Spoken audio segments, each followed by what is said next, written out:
Imagine waking up in a world where no tap waits to be turned, no shower hums softly in the background, and no clear stream of water arrives at your command. Yet people still rose each morning, dressed themselves, walked among others, worked closely side by side, and somehow stayed clean enough to live, trade, and survive for centuries. This is not a story of dirt and neglect. It is a story of ingenuity, routine, and quiet discipline. Tonight, we are stepping into kitchens warmed by embers, courtyards echoing with the splash of carried water, and private corners of homes where cleanliness followed rules very different from our own.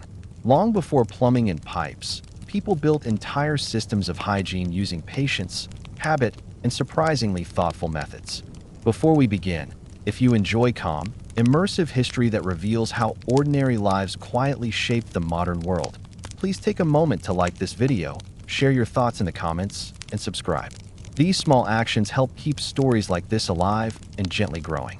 Now, let us begin at the foundation of all cleanliness, not with soap, not with baths, but with water itself, and how precious every drop truly was. To speak honestly about hygiene before running water, one must first discard a modern illusion, the idea that cleanliness is effortless. In the past, cleanliness was not something that happened automatically in the background of life. It was not triggered by a switch, a handle, or a hidden system behind walls. Cleanliness was the visible result of time, physical labor, memory, and restraint. It was something that had to be earned every single day. Water governed everything. Before soap, before cloth, before habits and customs, there was water, not as abundance, but as limitation. People did not ask whether they would wash. They asked whether they could afford to, not in money, but in effort, time, and energy. Every act of hygiene was preceded by a silent calculation that modern people no longer make. The day began not with cleanliness, but with inventory. How much water remained from yesterday? Had any been spoiled? Had any been spilled? Was more needed immediately, or could it wait? These questions lived quietly in the mind, shaping behavior without ceremony. Cleanliness was not separated from daily survival. It was embedded within it. For most households, water was acquired through the body. It required walking, lifting, balancing, waiting, and returning. Wells were often placed where the ground allowed, not where homes preferred. Springs existed where nature permitted. Rivers flowed where geography dictated. None of these sources adjusted themselves for human comfort. The journey to water was never neutral. It consumed time that could have been spent working, resting, or preparing food. It required strength that would later be needed for labor, and yet it could not be avoided. Because of this, people learned efficiency at a physical level. Movements became economical. Steps became measured. Containers were chosen not for beauty, but for how they sat against the body, how they distributed weight, how little they spilled. Spilling water was not a minor inconvenience. It was wasted labor. It meant repeating the entire process again. This alone trained generations to move carefully, deliberately, without haste. Speed was the enemy of cleanliness because speed wasted water. Once carried into the home, water was no longer just water. It became a resource with a future. Every container held not just liquid, but planned actions. Some water was mentally assigned to drinking, some to food preparation, some to washing, some to cleaning surfaces. These categories were not written, but they were understood. To misuse them was to suffer consequences later. Water was stored with intention. Containers were covered or left open depending on use. Drinking water was protected from dust and hands. Washing water was kept accessible. Placement mattered. Cool areas preserved freshness. Shaded corners slowed spoilage. Losing water to heat or contamination was treated with seriousness. This careful relationship with water shaped hygiene in ways that modern plumbing never could. Cleanliness was selective. People did not attempt to cleanse everything all the time. They focused on what mattered most. Hands came first, always. Hands were the interface between the body and the world. They touched food, tools, cloth, other people. Dirty hands caused discomfort, illness, and social tension. Washing hands was a repeated act, performed with small amounts of water and great attention. Hands were not simply rinsed. They were worked. Fingers were rubbed together. Palms scrubbed. Nails inspected. Dirt was loosened through friction, not abundance. A small basin, if used correctly, was enough. Faces followed closely. Dust settled quickly in a world of unpaved roads, open fires, and constant movement. Sweat accumulated during labor. Washing the face reduced irritation, improved comfort, and restored alertness. This was not vanity. It was maintenance. Feet were treated with equal seriousness. Walking was unavoidable. Footwear offered limited protection. Dirt, moisture, and strain accumulated quickly. Washing feet at the end of the day prevented discomfort that could interfere with sleep and work. It was a practical ritual, not a luxury. Full-body washing existed, but it followed opportunity rather than schedule. It happened when water was plentiful, when weather allowed drying, when work permitted rest. Rivers, streams, large tubs, and communal facilities were used when circumstances aligned. These moments were not casual. They were prepared for. Clothing was set aside. Time was allowed. The act was deliberate. Inside the home, cloth became the extension of water. Fabric multiplied the effectiveness of every drop. A single bowl could serve several people if cloths were used correctly. Cloths were dipped, wrung tightly, folded, and refolded. Each fold exposed a cleaner surface. This technique was learned through observation, not instruction. It required attention, patience, and practice. Clothing carried much of the burden of hygiene. Inner garments absorbed sweat and oils, protecting both the body and outer layers. These garments were washed more frequently because they required less water and effort. By maintaining clean inner layers, people reduced odor and discomfort without frequent bathing. Outer clothing was managed carefully. It was brushed, aired, and cleaned only when necessary. This preserved fabric and conserved water. Cleanliness was achieved through care, not repetition. Laundry was slow. Clothes were soaked to loosen dirt. Water was reused when possible. Soap, when available, was applied deliberately. Where soap was scarce, time replaced chemistry. Soaking and agitation did what abundance could not. Drying depended entirely on weather and space. Warm days were opportunities. Cold days demanded patience. Clothing might take days to dry fully. Hygiene adapted to these realities rather than resisting them. Seasonal rhythm shaped everything. Summer allowed more frequent washing. Winter demanded conservation. Practices shifted naturally. No one expected consistency across seasons. Adaptation was normal. Rain was transformative. Rainwater was softer and preferred. Homes were built to capture it. Roofs directed runoff into barrels placed carefully. A strong rainfall expanded possibilities. Hair could be washed. Clothes refreshed. Tasks postponed suddenly became possible. Rain was not merely weather. It was supply. Social life reinforced hygiene. People lived close together. Shared meals, shared tools, shared spaces demanded a basic level of cleanliness. Someone who consistently neglected washing stood out. Cleanliness signaled respect, reliability, and self-control. Children learned all of this not through explanation, but through participation. They carried small containers. They rinsed cloths. They observed how water was divided and reused. Through repetition, they learned discipline. Cleanliness became part of identity. Urban environments intensified these challenges. Crowded water sources required coordination. People learned optimal times, shared responsibilities, and developed systems to reduce congestion. Hygiene became communal, not individual. What emerges from this world is not neglect, but mastery under limitation. Cleanliness without running water required awareness, planning, patience, and restraint. People did not feel dirty. They felt careful. Their systems worked because they respected reality. Water shaped behavior. Behavior sustained hygiene. This understanding formed the foundation of all historical cleanliness. Without it, the past seems primitive. With it, the past reveals intelligence. And this foundation is only the beginning. When modern people imagine life without running water, they often imagine the absence of cleanliness itself. They imagine bodies left unattended, routines abandoned, and discomfort accepted as inevitable. This assumption is not only inaccurate, it hides one of the most important truths about pre-modern life. Hygiene did not disappear just because bathing was infrequent. Instead, cleanliness shifted its focus. It became continuous, deliberate, and deeply integrated into daily behavior. To understand this, we must first abandon the idea that cleanliness equals bathing. For most of history, cleanliness was a process, not an event. The body was maintained not through immersion, but through constant, smaller acts repeated throughout the day. These acts were so routine that they rarely attracted attention, Yet together they formed a system that kept people functional, presentable, and socially accepted. The morning began with preparation rather than cleansing. People did not wake and immediately wash their entire bodies. Instead, they assessed themselves. Was there visible dirt from the day before? Was there sweat or residue that caused discomfort?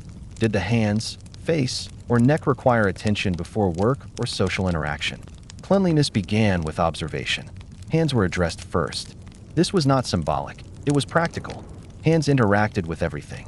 Even without scientific understanding, people knew through experience that unclean hands caused problems. Food tasted wrong. Fabrics became stained. Tools slipped. Social interactions became unpleasant. Washing hands was therefore woven into the day repeatedly, not just in the morning. The act itself was efficient. A small amount of water was poured slowly. Hands were rubbed together firmly. Dirt was loosened through friction. Fingers were cleaned individually. Nails were scraped clean when necessary. This was not rushed. It was methodical because rushing wasted water. The face followed. In a world without sealed roads or filtered air, dust accumulated constantly. Smoke from fires clung to skin. Sweat gathered quickly during labor. Washing the face refreshed the senses, reduced irritation, and helped people remain alert. This mattered more than appearance. A clean face was a functional one. Necks and ears were often included. These areas trapped sweat and dust easily. A damp cloth was sufficient. No large quantity of water was needed. What mattered was consistency. Hair care followed a different rhythm. Hair was not washed daily, but it was managed daily. It was brushed, combed, and kept covered when necessary. This removed debris, distributed natural oils, and reduced discomfort. When hair was washed, it was done deliberately, often using rainwater when available. Hair washing was an event planned around water availability and weather, not a casual habit. Feet received particular attention. Walking was unavoidable, and footwear offered limited protection. Dirt, moisture, and friction accumulated quickly. Washing feet at the end of the day reduced discomfort and prevented problems that could interfere with rest or work. This practice was widespread because its benefits were immediate and obvious. The rest of the body was maintained indirectly.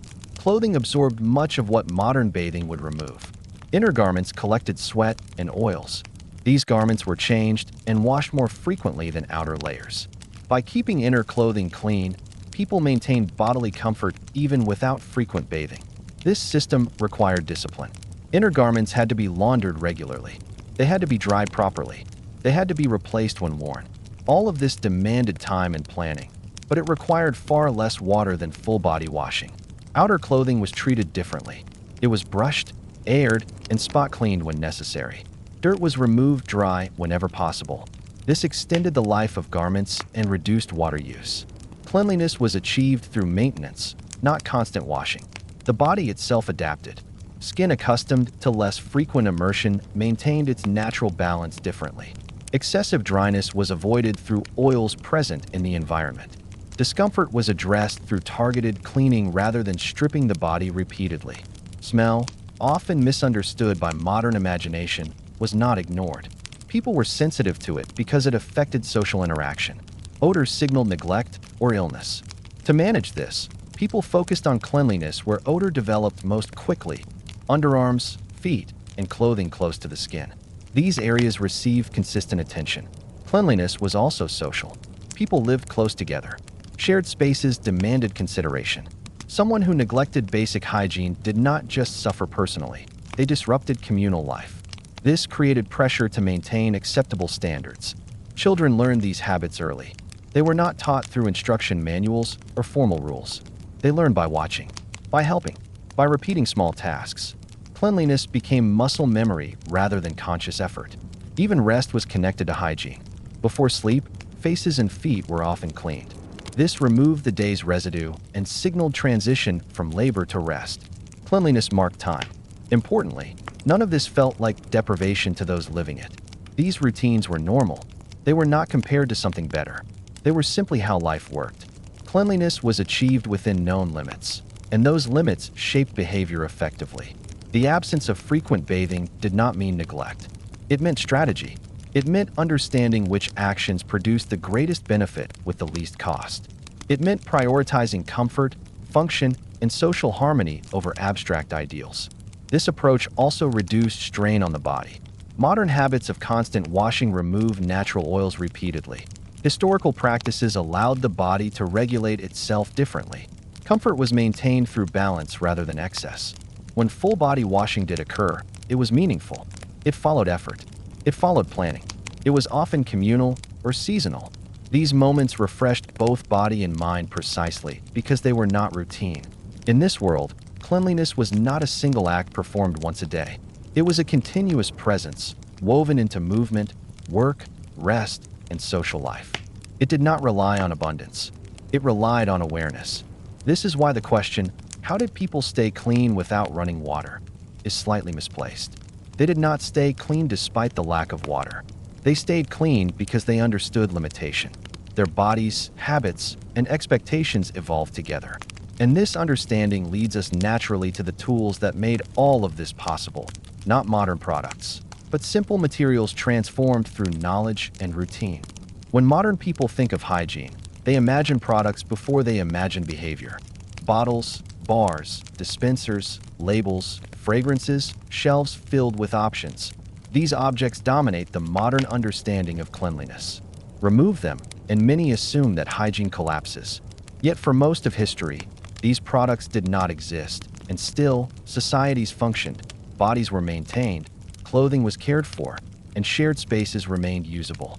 This was not because people accepted discomfort, but because cleanliness was never dependent on products to begin with. It depended on knowledge, patience, and attention. The absence of factories did not mean the absence of cleaning agents. It meant that cleaning agents were made slowly, locally, and with intention. Every household lived inside a cycle of use and reuse. Nothing that might serve a secondary purpose was discarded thoughtlessly. Materials moved from one role to another, accumulating value through experience.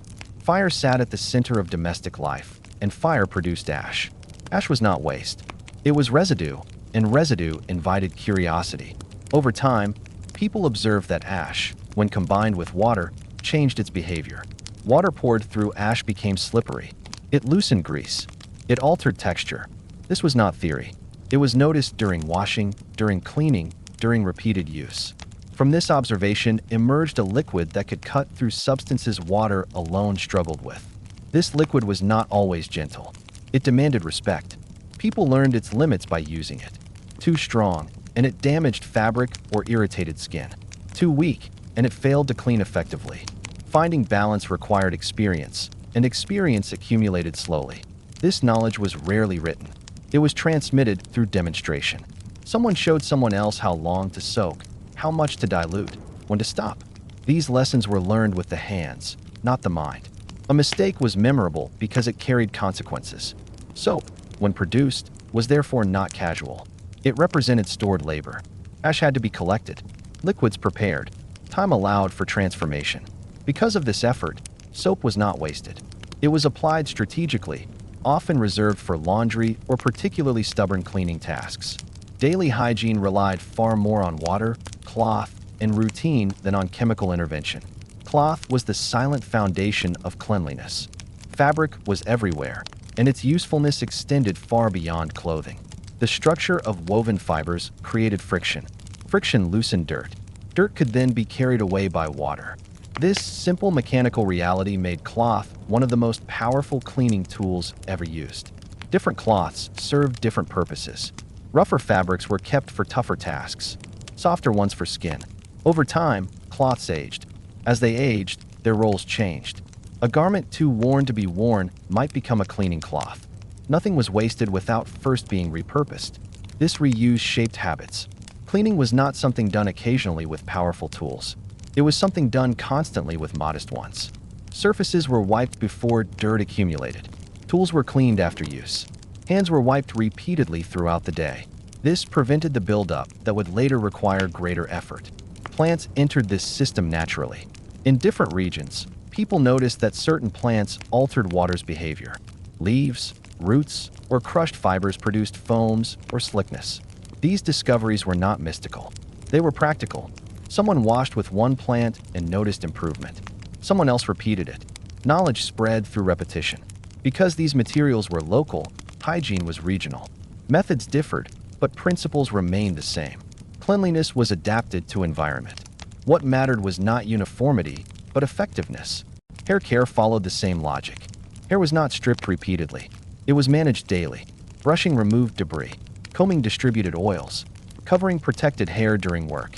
Washing occurred when necessary, not by habit. When hair was washed, it was done deliberately, often with rainwater or prepared liquids. The process was slow, careful, and followed by thorough drying.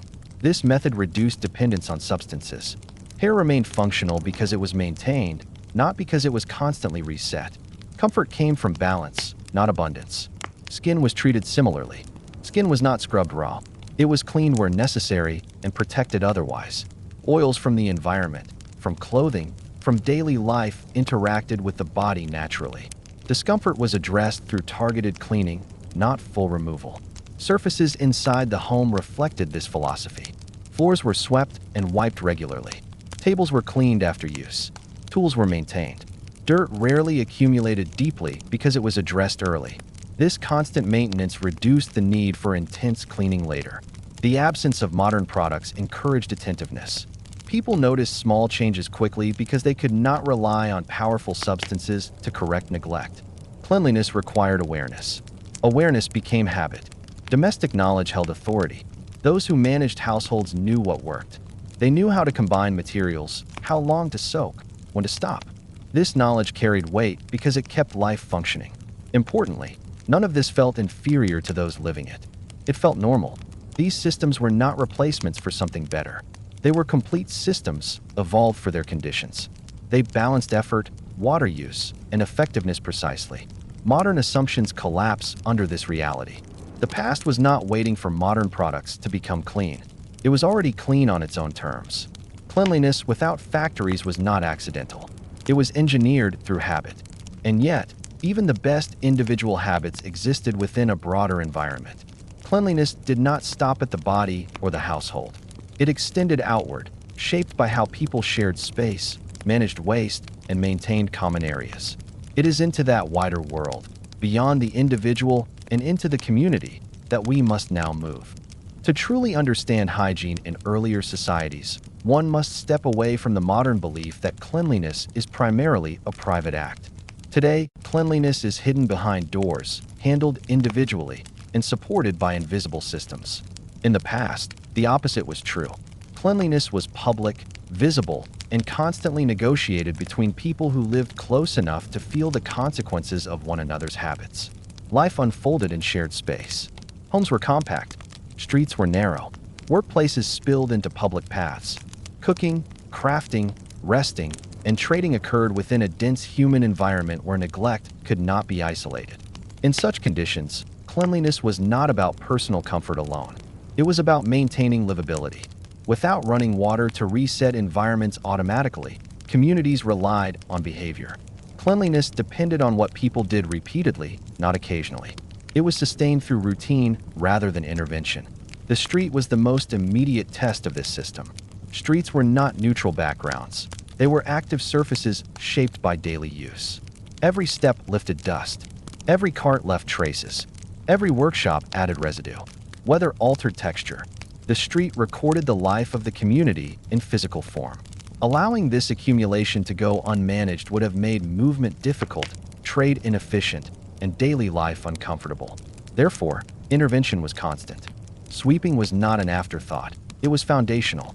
It required no water, no complex tools, and could be performed regularly. By removing loose debris early, sweeping prevented the deeper embedding of dirt that would later require far more effort to address.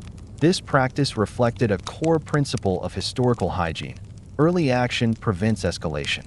A swept street was easier to walk on. Dust was reduced. Air felt lighter. The environment responded immediately. These benefits were visible and tangible, reinforcing the habit. Cleanliness was not abstract. It produced results people could feel under their feet and in their lungs. Timing shaped effectiveness. Sweeping occurred when it would have the greatest impact, often before heavy activity began or after it slowed. These rhythms became part of communal timekeeping. People adjusted their routines around them without formal coordination. Order emerged naturally from repetition. Courtyards extended this logic inward. These shared spaces gathered light, air, and activity. They were used for work, conversation, and passage. Because multiple households depended on them, their condition mattered deeply. A neglected courtyard trapped dust and heat. Air stagnated. Movement became uncomfortable. Maintenance here was subtle. Sweeping removed debris. Objects were arranged deliberately to allow movement and airflow. When water was used, it was applied with restraint, just enough to settle dust without creating mud. Excess water was avoided because it introduced new problems. This restraint reflects another key principle. Cleanliness was not about excess, but balance. Air was treated as part of hygiene. Without sealed structures, air moved freely, but only if guided. Doors and windows were opened intentionally. Smoke from fires, moisture from work, and odors from daily life needed paths to escape. Ventilation was learned through observation. People knew which openings created flow and which trapped air. Stagnant air caused discomfort long before anyone understood why. Moving air restored ease. Cleanliness, therefore, included the management of atmosphere. A space could appear clean and still feel oppressive if air did not circulate. People responded to this intuitively. Entrances marked boundaries between public and private space. Dirt entered homes primarily through feet, tools, and clothing. To control this, entrances became transitional zones. Footwear was cleaned or removed. Tools were set aside. Feet were wiped. These small acts prevented the spread of dirt inward and reduced the labor required to maintain interior spaces. Inside workspaces, cleanliness became inseparable from function. Workshops produced residue by their nature. Dust, fragments, moisture, and waste were unavoidable. Instead of attempting to eliminate these entirely, people controlled them through constant maintenance. Floors were swept frequently. Surfaces were wiped after use. Tools were cleaned and stored properly. This was not aesthetic concern. A dirty workspace interfered with work. Tools performed poorly. Materials spoiled. Efficiency declined. Cleanliness here protected livelihood. Neglect had immediate consequences that could not be ignored. Shared storage spaces were treated with even greater care. Food, materials, and tools were kept in areas where cleanliness affected survival directly. Moisture invited decay. Spills attracted pests. Dirt compromised quality. For this reason, these spaces were monitored continuously. Containers were wiped. Surfaces were kept dry. Airflow was managed. Waste management, though lacking modern infrastructure, followed structured routines. Waste was not allowed to accumulate indefinitely. It was relocated, contained, or repurposed according to established patterns. Timing mattered. Regular removal prevented disruption. Predictability prevented crisis. These systems functioned not because of centralized authority, but because everyone experienced the consequences of neglect directly. Unmanaged waste caused discomfort immediately. It blocked movement. It altered air quality. It interfered with work. No explanation was required. Social expectation reinforced these behaviors. Cleanliness was visible. Neglect was noticeable. Someone who repeatedly ignored shared responsibilities disrupted communal balance. This created social pressure to participate. Maintaining shared spaces became a sign of cooperation and reliability. Children learned this system without instruction. They observed adults sweeping, wiping, airing, and organizing spaces as part of daily rhythm. These actions were not framed as chores, but as normal movements within life. Cleanliness became habitual because it was integrated into time rather than scheduled separately. Frequency mattered more than intensity. Tasks were small but repeated often. Dirt was addressed before it accumulated. This prevented the need for drastic measures. Cleanliness emerged through rhythm. From a modern perspective, it is tempting to assume that without centralized systems, order must collapse. Historical reality contradicts this. Decentralized systems can function effectively when habits are shared and expectations internalized. Communities relied on this strength. Their hygiene was resilient because it depended on awareness rather than machinery. Shared spaces remained livable not because they were flawless, but because they were actively sustained. People could move, work, rest, and gather without constant disruption. The environment responded to care. This collective cleanliness shaped perception. Order reduced friction. Predictability created comfort. Spaces felt manageable because they were managed. Yet despite all this effort, water remained limited. This limitation shaped one of the most misunderstood practices of historical hygiene, bathing, not as a daily habit, but as a deliberate act, planned around availability, weather, and time. That practice, rare enough to be meaningful, structured enough to be effective, is where we must now turn. When we speak calmly and honestly about bathing in the past, we must first remove a modern instinct that quietly distorts our understanding. Today, bathing is automatic. It is expected. It is frequent. Because of this, we assume that bathing is the foundation of cleanliness. In earlier societies, this assumption did not exist. Cleanliness was already present before bathing entered the picture. Bathing was not the center of hygiene. It was a supplement, introduced only when circumstances allowed. In a world without running water, bathing the entire body was never a spontaneous act. It was never impulsive. It was never casual. It required a convergence of conditions: sufficient water, suitable weather, available time, and physical readiness. Because these conditions did not align every day, bathing naturally became occasional, and because it was occasional, it became meaningful. Water, above all else, determined when bathing was possible. Full immersion required more water than daily hygiene practices combined. Carrying that water demanded time and energy. Heating it demanded fuel and patience. Containing it demanded space and preparation. No one entered this process lightly. Bathing happened when water was plentiful enough that using a large amount would not compromise drinking, cooking, or essential cleaning. Rainfall often shaped bathing rhythms. After sustained rain, water supplies increased. Containers filled. Wells rose. Streams stabilized. These moments created opportunity. Bathing did not follow calendars. It followed conditions. People noticed when conditions changed and adapted accordingly. Weather shaped the experience further. Bathing required drying. Wet skin and cold air caused discomfort and exhaustion. Warm air made bathing tolerable and even restorative. For this reason, bathing clustered naturally in warmer periods. This was not avoidance of cleanliness. It was an understanding of the body's limits. Time was equally important. Bathing interrupted the rhythm of labor. It required setting aside work, preparing water, managing clothing, and recovering afterward. In a life where time equaled survival, bathing had to justify its cost. It occurred when work slowed, when travel ended, or when rest was already planned. Because bathing demanded so much, it was approached deliberately. People prepared themselves mentally and physically. Clothing was set aside carefully. Towels or cloths were prepared. Water was arranged. The act itself was slow. Movements were controlled to avoid waste. Water was reused within the process. Nothing was rushed. Bathing locations reflected practicality. Rivers and streams offered the most efficient option when conditions allowed. These were chosen for calm water and safety. Bathing here followed quiet social understanding. People knew when spaces were less crowded. Privacy was achieved through timing rather than architecture. Bathing in nature was not indulgent. It was efficient. In domestic settings, bathing required even more preparation. Water had to be carried in quantity. It was often heated gradually. Containers were chosen carefully. Bathing indoors was slow and restrained. The body was washed deliberately, not repeatedly. The goal was refreshment, not removal of every trace of life. Hair washing followed the same logic.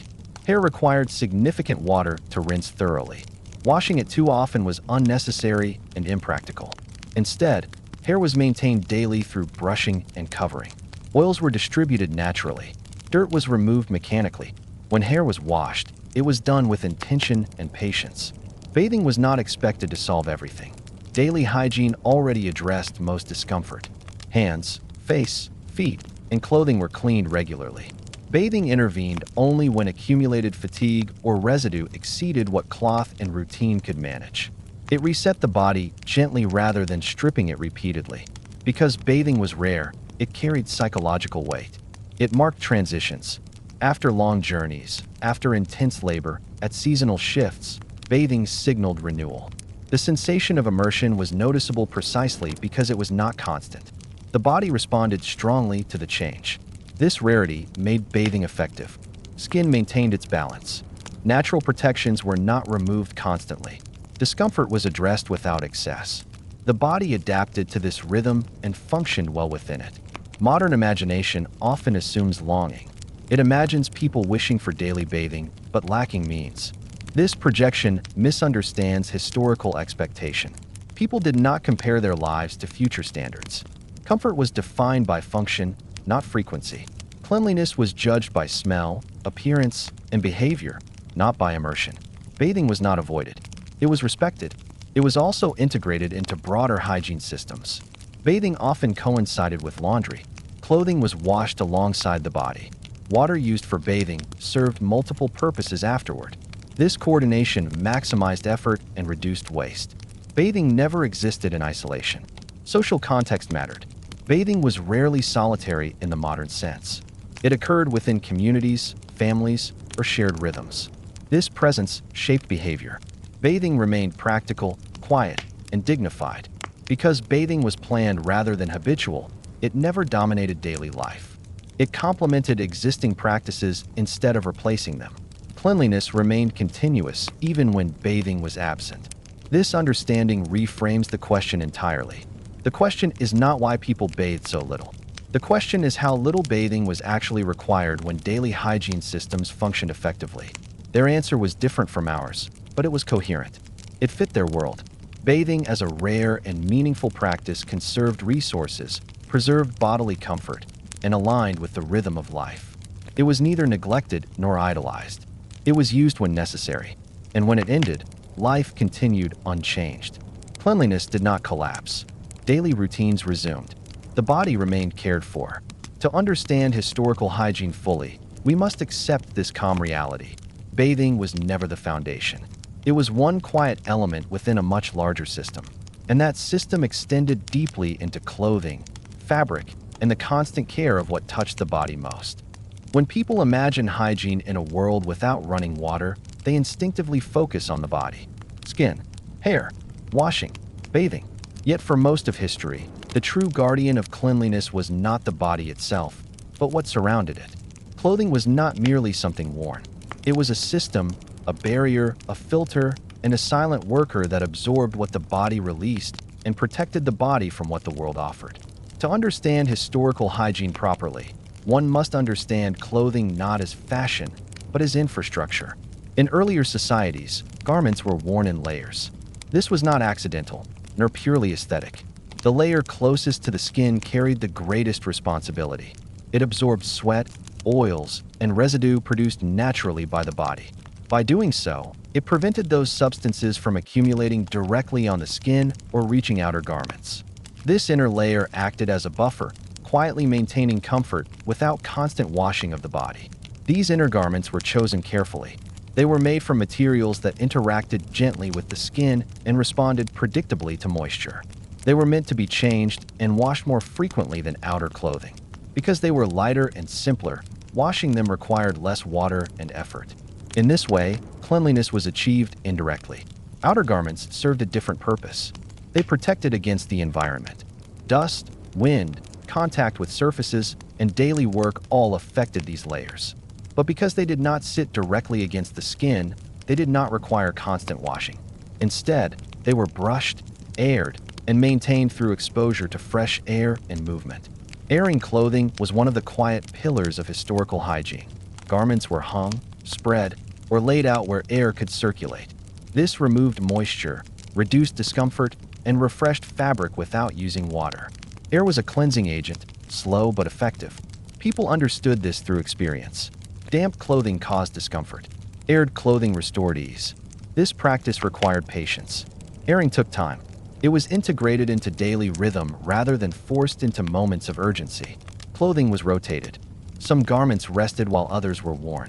Cleanliness was sustained through management, not immediacy. Laundry itself was not a daily event, but it was a regular one. It followed availability rather than schedule. Water, weather, and workload determined when washing occurred. Because washing clothing required significant effort, it was approached deliberately. Clothes were not thrown into water casually. They were sorted mentally by purpose and condition. Some required soaking. Others required gentle handling. Dirt was loosened gradually. Water was reused when possible. Time replaced force. What modern products achieve quickly, patience achieved slowly. Washing clothing was also communal. It often involved shared spaces and shared rhythms. This created efficiency. Multiple garments could be washed together. Water could serve multiple purposes. Labor could be distributed. Laundry was not isolated from life. It was integrated into it. Drying followed its own logic. Sunlight and air were used when available. Warmth mattered. Movement of air mattered. Drying was not rushed because rushing damaged fabric. Clothing was treated as valuable because it was. This value shaped behavior. People owned fewer garments than modern standards. Each item mattered. Care extended its life. Cleanliness was maintained not through replacement, but through preservation. Clothing also shaped the body's experience of cleanliness. Because inner garments absorbed much of what modern bathing removes, the body itself required less frequent washing. Discomfort was reduced. Odor was managed indirectly. Cleanliness became continuous rather than episodic. Smell, often misunderstood in modern imagination, was not ignored. People were sensitive to it because it affected social interaction. Clothing close to the body was changed when necessary. A fresh inner garment could restore comfort immediately. This was often more effective than bathing alone. The relationship between clothing and skin created a stable equilibrium. The body adjusted to the rhythm of fabric. Skin was not stripped repeatedly. Natural balance was preserved. Comfort emerged from consistency rather than intervention. Clothing also protected against external dirt. Long sleeves, layered garments, and coverings reduced direct contact between skin and environment. This reduced the need for washing. Dirt encountered during work was often removed by brushing garments rather than washing the body. These practices required attentiveness. Clothing was inspected. Small stains were addressed early. Tears were repaired. Maintenance prevented escalation. Cleanliness was preserved through vigilance. Children learned this system early. They observed how garments were handled, stored, aired, and washed. They learned that clothing was not disposable. It was a responsibility. Cleanliness was part of that responsibility. Seasonal changes influenced everything. In warmer periods, garments were lighter and required different care. In colder periods, layers increased. Laundry rhythms adjusted accordingly. Cleanliness adapted without disruption. The absence of modern detergents did not weaken this system. It strengthened it. Without powerful substances to correct neglect, people developed habits that prevented neglect from occurring. Cleanliness relied on foresight rather than correction. From a modern perspective, this approach appears slow, but slowness was its strength. It reduced strain on resources. It preserved materials. It maintained comfort. It aligned with the pace of life. Clothing, therefore, was not secondary to hygiene. It was central. It carried much of the work that modern bathing and products now perform.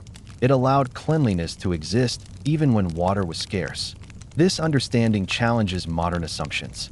Cleanliness did not require constant washing of the body because the body was not left exposed. Fabric intervened quietly, continuously, and effectively. And yet, even clothing could not manage everything. There were limits to what fabric and routine could handle. At those limits, other practices emerged: grooming, small rituals, quiet habits that addressed what clothing could not. It is to those understated practices, simple, almost invisible, that we must now turn. When we look back at the past and ask how people remained clean without modern systems, we often search for large answers. We imagine bathing places, washing days, special tools, or rare moments of effort. But the truth is far quieter. Cleanliness in earlier life was not held together by dramatic actions. It was sustained by small, almost invisible habits, repeated so consistently that they dissolved into ordinary movement. These habits did not announce themselves. They did not interrupt the day. They did not feel like work. They were simply how life was lived. The body was never ignored, but neither was it constantly scrubbed. Instead, people lived in a state of ongoing awareness. They noticed their bodies in subtle ways. A stiffness in the hands after work. A layer of dust settling on the skin. Moisture gathered where clothing pressed closely. These sensations guided action naturally, without instruction. In the morning, people did not rush to cleanse. They adjusted. Hands were wiped clean of sleep residue. Faces were refreshed with a damp cloth if needed. Eyes were cleared. Hair was set in order. These acts took moments, not minutes.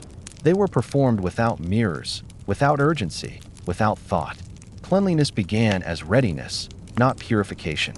Hair was one of the most carefully managed parts of the body, not because it was dirty, but because it held memory of the day. Dust, wind, smoke, and sweat gathered there. Washing hair daily would have required enormous effort, so people learned to manage it mechanically. Brushing and combing were daily rituals, slow and deliberate. The motion removed debris and redistributed natural oils along the hair's length. This prevented dryness and discomfort. Hair coverings were used during work to limit exposure. Hair washing occurred only when necessary, not by habit. These practices kept hair stable. It did not swing between extremes of neglect and overcleaning. It existed in balance. Hands were the most active part of the body and therefore the most frequently tended. People wiped their hands constantly throughout the day. After handling tools, before touching food, after working with materials. Cloth alone removed much of what water would later remove in modern life. When water was used, it was minimal. A quick rinse, a careful pour, never wasteful. Nails were kept short and clean. Dirt beneath them caused irritation and interfered with work. Keeping nails maintained required almost no water and little time. It was one of the simplest yet most effective hygiene practices. The face received quiet attention throughout the day. Dust and residue gathered quickly in open environments. A cloth across the cheeks and forehead refreshed the senses. It cleared vision slightly. It eased fatigue. This act was repeated whenever discomfort appeared, not according to schedule. Feet were treated with particular seriousness. Walking was unavoidable. Discomfort in the feet spread upward, affecting posture, balance, and endurance. At the end of the day, shoes were removed, feet aired, wiped, or washed depending on conditions. Even without water, airing alone reduced moisture and restored comfort. These acts prevented small discomforts from becoming persistent problems. Clothing was adjusted constantly. Garments were shaken out. Dust was brushed away. Sleeves were straightened. These movements removed surface dirt before it could embed itself. Clothing was not allowed to decay into filth. It was maintained continuously. Smell, often exaggerated by modern imagination, was not ignored. People were sensitive to it because it shaped social interaction. Odor was managed indirectly through clean inner garments, aired clothing, groomed hair, and wiped skin. These measures were effective precisely because they were constant. Smell rarely had time to build. Before rest, another quiet sequence unfolded. Hands were cleaned of the day's residue. Faces were wiped. Feet were tended to. Clothing was aired or set aside. These actions marked the transition from activity to rest. Cleanliness helped the body release the day. Tools were included in this system. Combs, brushes, cloths, and small personal items were cleaned and maintained. A dirty tool spread dirt. A clean tool preserved cleanliness. This awareness extended hygiene beyond the body into the objects that touched it. None of these habits felt heavy. They did not require preparation. They did not interrupt life. Because they were small, they could be repeated endlessly without resistance. This was their power. Children absorbed these habits without explanation. They watched adults wipe hands, brush hair, air clothing, adjust garments. They copied movements long before understanding purpose. Cleanliness became instinctive. This system prevented accumulation. Dirt was addressed when it appeared, not after it became overwhelming. Discomfort was relieved early. This reduced the need for large interventions later. Bathing, laundry, and deep cleaning became supplements rather than necessities. Modern life often relies on extremes. Long periods of neglect followed by intense cleaning. The past relied on continuity. Cleanliness was distributed across time. There was also a mental effect. These rituals kept people grounded in their bodies. They created moments of awareness without stopping momentum. Cleanliness was not separate from life. It was embedded in it. The absence of modern products strengthened this attentiveness. Without powerful substances to erase neglect, neglect could not be allowed to grow. People learned to notice early signs and respond gently. This is why historical hygiene endured. Not because people worked harder, but because they paid attention sooner. These small habits formed the quiet framework holding everything else together. Without them, bathing would not have been enough. Laundry would not have been enough. Water alone would not have been enough. Cleanliness survived because it lived in motion, not in moments. Yet even this system faced challenges. Travel disrupted routine. Illness strained habit. Crowding tested discipline. In those moments, people adapted again, extending their understanding of cleanliness into unfamiliar conditions. That adaptation, calm, practical, and deeply human, is where we now go next. The quiet systems of cleanliness described so far were built for stability.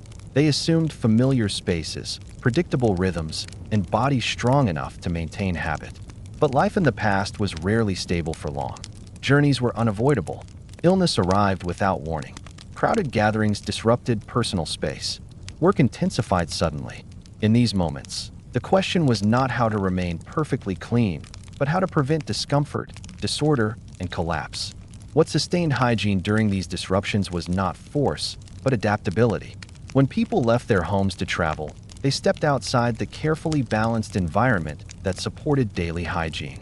The familiar basin was gone. The stored water was gone. The known surfaces and routines disappeared. Yet travel did not mean abandonment of cleanliness. It meant reduction to essentials. On the road, hygiene narrowed its focus. Only practices that required minimal resources survived. Hands were wiped constantly because they touched everything. The face was refreshed when dust or sweat interfered with sight and comfort. Feet were aired whenever rest allowed. These acts required little water, little time, and no infrastructure. They remained possible even in motion. Travelers became acutely aware of their bodies. Discomfort could not be ignored because it slowed movement. Small irritations became serious obstacles. Cleanliness on the road was therefore tied directly to endurance. A wiped face restored alertness. A cleaned hand improved grip.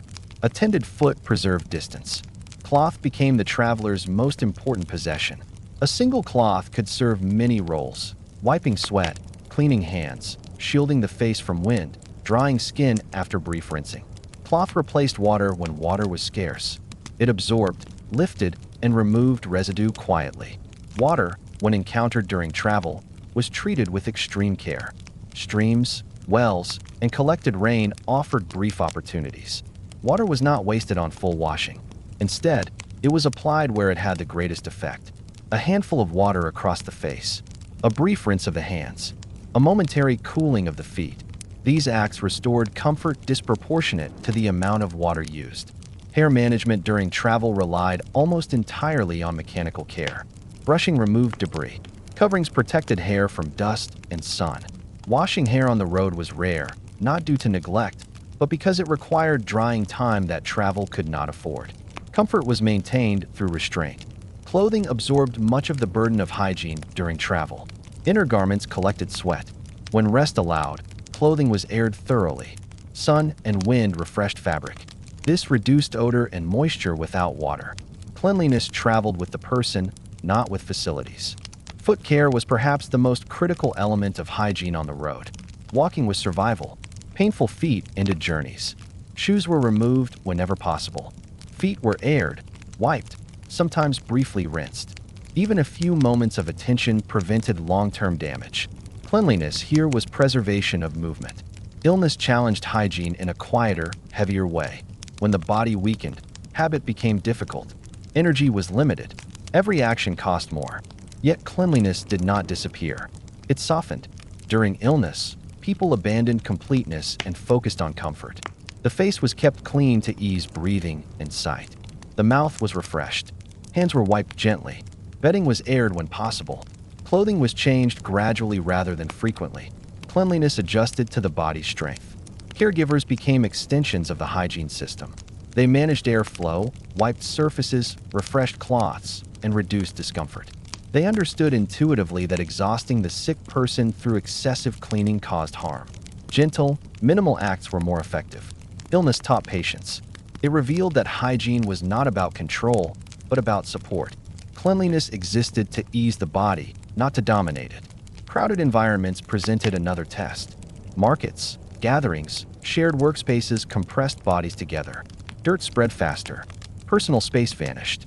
In these conditions, hygiene relied on timing and awareness. People prepared themselves before entering crowded spaces. Hands were wiped. Clothing was adjusted. Hair was set in order. After leaving, faces and hands were cleaned again. These transitions mattered deeply. Cleanliness marked the boundary between environments. Shared tools and surfaces increased risk of discomfort. People responded by wiping hands after use, cleaning tools when possible, and avoiding unnecessary contact. These acts were not formal rules. They were instinctive responses learned through experience. Periods of intense labor strained hygiene differently. Long hours reduced time for care. Fatigue accumulated. Yet even here, small rituals survived. Hands wiped during pauses. Faces refreshed briefly. Clothing adjusted. These acts prevented discomfort from becoming overwhelming. What all these situations reveal is that historical hygiene was never rigid. It was elastic. It stretched without breaking. Because it was built on small habits rather than fixed schedules, it could survive disruption. Cleanliness existed on a spectrum. People did not aim for perfection during instability. They aimed for manageability. This prevented despair. When routine returned, the system resumed naturally. There was also a psychological dimension to cleanliness during hardship. Small acts restored control. A clean cloth, a refreshed face, aired clothing. These reminded people that life remained governable. Hygiene offered reassurance without demanding strength. Modern systems often fail when infrastructure collapses. Historical systems endured because they relied on people, not mechanisms. People adjusted their behavior instinctively. Travel ended. Illness passed. Crowds dispersed. And when stability returned, the full rhythm of hygiene resumed without needing to be rebuilt. Nothing had collapsed. Nothing needed restarting. This resilience is the clearest evidence that historical cleanliness was not fragile. It was designed for uncertainty. Hygiene was not a fixed routine. It was a living response to changing conditions. And in this adaptability lies its greatest strength. Only one step remains now: to understand how these quiet systems, practiced without theory or ambition, slowly shaped the expectations and habits of the modern world without anyone realizing it. When people look at the modern world, they often imagine a sharp divide between past and present. They imagine a moment when pipes appeared, water began to flow, and cleanliness suddenly entered human life. This imagined moment feels neat and comforting. It suggests progress arrived fully formed, correcting a long period of disorder. But history does not move in clean breaks. It moves in slow absorption, where habits form long before technology arrives to support them. Modern hygiene did not begin with machines. Machines arrived after the habits were already stable. For centuries, people lived in conditions where cleanliness demanded constant awareness. They learned, not through theory, but through daily consequence. A neglected hand caused discomfort. An ignored garment caused irritation. A stagnant space became unbearable. These immediate feedbacks trained attention. Over generations, attention hardened into habit. By the time running water became possible, people already knew what needed to be done. They simply lacked the speed. This is the crucial point modern thinking often misses. Technology did not teach people how to be clean. It removed friction from behaviors that already existed. Consider how instinctive certain actions feel today. You wipe your hands without thinking. You adjust clothing when it feels uncomfortable. You refresh your face when tired. These actions do not feel learned. They feel natural, but they are not biological reflexes. They are cultural memory, shaped slowly by earlier lives where ignoring such sensations carried real cost. In the past, cleanliness required noticing small changes early. Discomfort could not be postponed. Dirt could not be ignored. Delay made problems harder to solve because effort multiplied quickly. This taught restraint and responsiveness. People learned to intervene gently and early rather than forcefully and late. This logic still governs modern hygiene, even though we rarely acknowledge it. When water became abundant, these habits did not disappear. They became hidden inside convenience. The sink replaced the basin. The machine replaced the washboard. The cloth remained. The sequence remained. Only the effort changed. This is why modern hygiene often fails when attention disappears. When people rely entirely on automation and stop noticing small signals, cleanliness deteriorates despite abundance. Overflowing spaces, neglected surfaces, persistent discomfort. These are not failures of technology. They are failures of awareness. The past understood this instinctively because awareness was unavoidable. Clothing offers one of the clearest examples of continuity.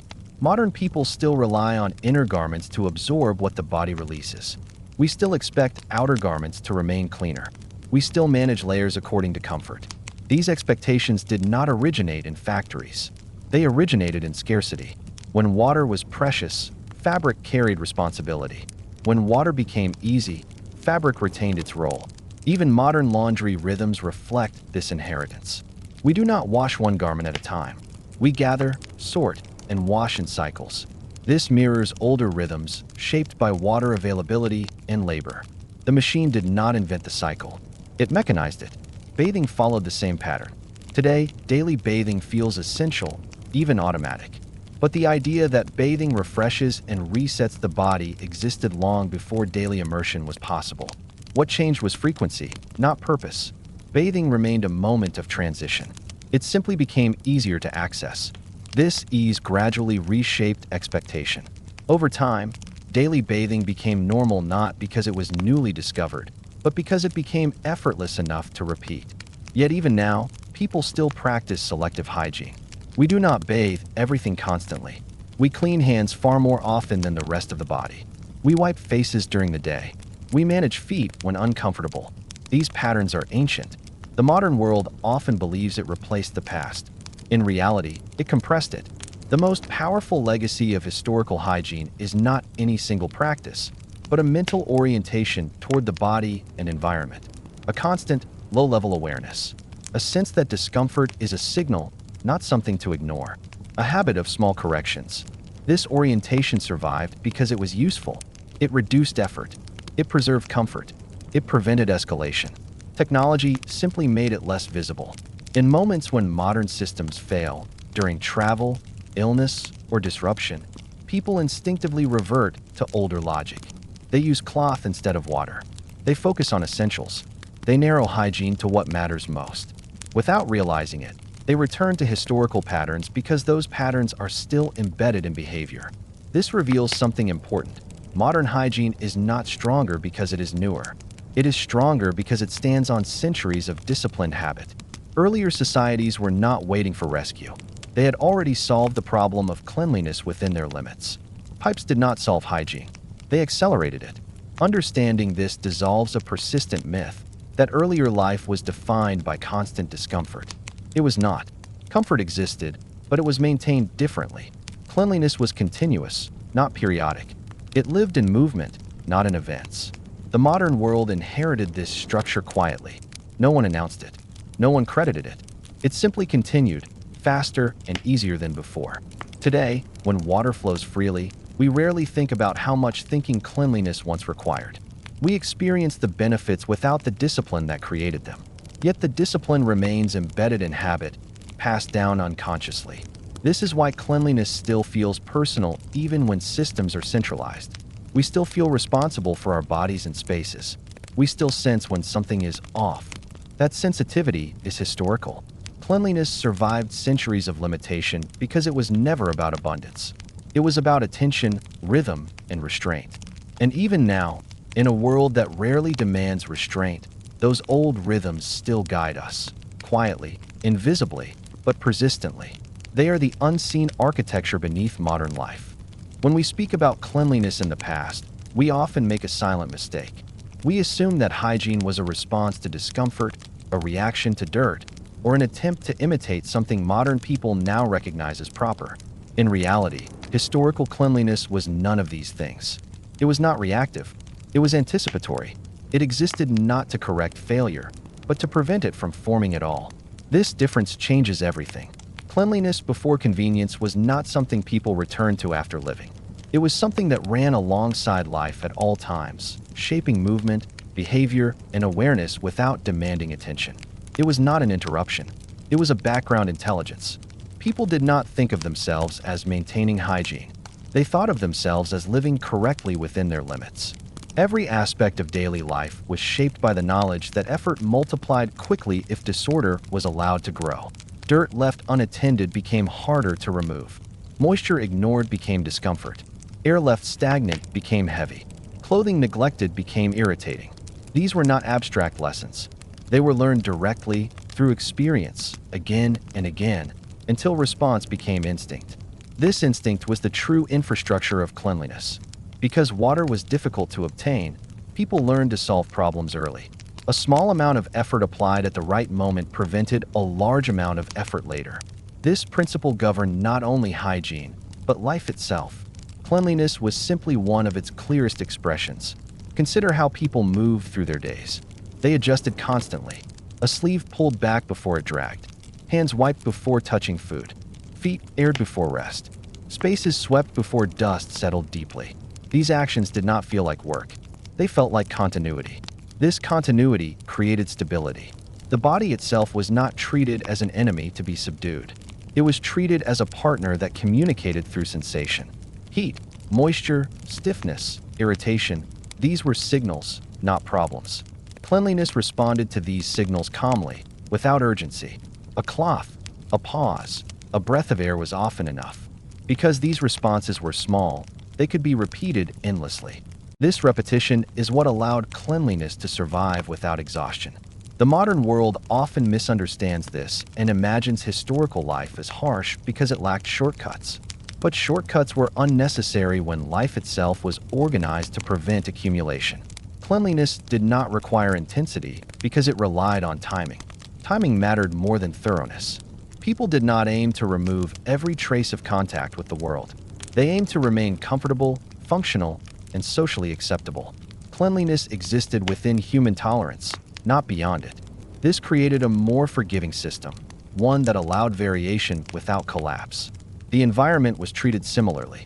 Homes, streets, and workspaces were not sterilized. They were managed. Dust was expected. Where was accepted? What mattered was that these elements did not dominate experience. Cleanliness was the difference between presence and intrusion. This mindset allowed societies to function without centralized systems. Cleanliness did not depend on enforcement. It depended on shared understanding. Everyone knew what happened when care disappeared. The consequences were immediate and personal. As a result, cleanliness became a form of cooperation. Each person's habits supported the comfort of others. A swept space benefited everyone who passed through it. A wiped tool preserved shared work. A managed body respected proximity. Cleanliness was a quiet form of social participation. This is why hygiene survived disruption so effectively, because it was not tied to place or object. It was tied to awareness. When routine broke, awareness remained. People adapted instinctively, reducing practices to essentials without abandoning them entirely. Over generations, this produced a deep cultural memory. Children learned these habits not through explanation, but through observation. They absorbed rhythms before understanding purpose. Cleanliness became embodied knowledge. By the time technology appeared, pipes, pumps, heated water, it entered a world already trained to use it wisely. Technology did not introduce cleanliness. It amplified existing intelligence. At first, this amplification preserved old rhythms. People still cleaned selectively. They still managed clothing carefully. They still responded early. But as effort decreased, something subtle began to change. Attention slowly weakened. When effort vanished, the cost of neglect diminished. Problems could be erased quickly. This altered behavior. Cleanliness shifted from prevention to correction. Instead of maintaining balance continuously, people began to reset it periodically. This shift brought speed, comfort, and consistency, but it also reduced sensitivity. Modern people often wait until discomfort is obvious before acting because correction is easy. The past could not afford this delay. As a result, historical cleanliness was more attentive, even if it was less intense. Neither system is superior. They serve different realities. But understanding the older system reveals something important. Cleanliness is not created by abundance. It is created by relationship between body, environment, time, and effort. The past maintained this relationship constantly. It did not rely on moments of purity. It relied on ongoing care. This is why historical hygiene feels calm when viewed closely. There is no panic, no obsession, no pursuit of perfection. There is only adjustment. Cleanliness was not an ideal. It was a condition that allowed life to move smoothly. And this condition held entire societies together without being noticed. The absence of running water did not produce chaos. It produced intelligence under constraint, an intelligence that solved problems quietly, early, and continuously. This intelligence did not disappear with modernity. It faded into the background, absorbed by systems that no longer required it to be visible. But it still exists, beneath habits, beneath instincts, beneath the quiet discomfort that tells us when something needs attention. To understand historical hygiene fully is to recognize this intelligence not as primitive, but as foundational. And it is here, within this slow, attentive way of living, that we find the true meaning of cleanliness before convenience. As we bring this long journey to rest, there is no need for a final revelation, no sudden twist, no dramatic conclusion. The subject itself asks for something quieter. Cleanliness, as it existed before running water, was never loud. It did not announce success. It did not seek perfection. It simply continued. People stayed clean not by conquering their environment, but by listening to it. They listened to the body when it signaled discomfort. They listened to spaces when air grew heavy. They listened to clothing when it held too much of the day. They listened to routine when it needed adjustment. This listening shaped behavior more than any invention ever could. Cleanliness was not a goal reached and then forgotten. It was a condition kept alive through attention. 1,000 small movements, none impressive on their own, created a life that felt orderly, manageable, and calm. Not spotless, not perfect, but balanced. The absence of running water did not remove dignity from daily life. It gave dignity a different shape. Care took time. Time created rhythm. Rhythm created stability. And stability allowed people to move through their days without constant friction. What modern life often hides from us is how much effort once lived inside ordinary gestures. A wiped hand, a brushed garment, a window opened at the right moment. These actions carried knowledge refined over centuries. They were not habits of deprivation. They were habits of intelligence under limits. And when modern systems arrived, they did not erase this intelligence. They absorbed it. Pipes, taps, and machines simply carried forward expectations that already existed. We still sense when something is not right. We still respond to discomfort instinctively. We still rely on small corrections far more than we realize. The past is not as distant as it appears. The calm discipline that once held entire communities together still moves quietly beneath modern convenience. It reminds us, without words, that cleanliness has never been about abundance. It has always been about awareness. So as we let this story settle, there is nothing to judge and nothing to correct. Only something to recognize. A world without running water was not a world without care. It was a world where care had to be noticed. And that quiet noticing is a skill humanity never truly lost. Thank you for staying with this long, gentle history. If these calm stories help you rest, reflect, or slow the pace of your thoughts, you are always welcome to return.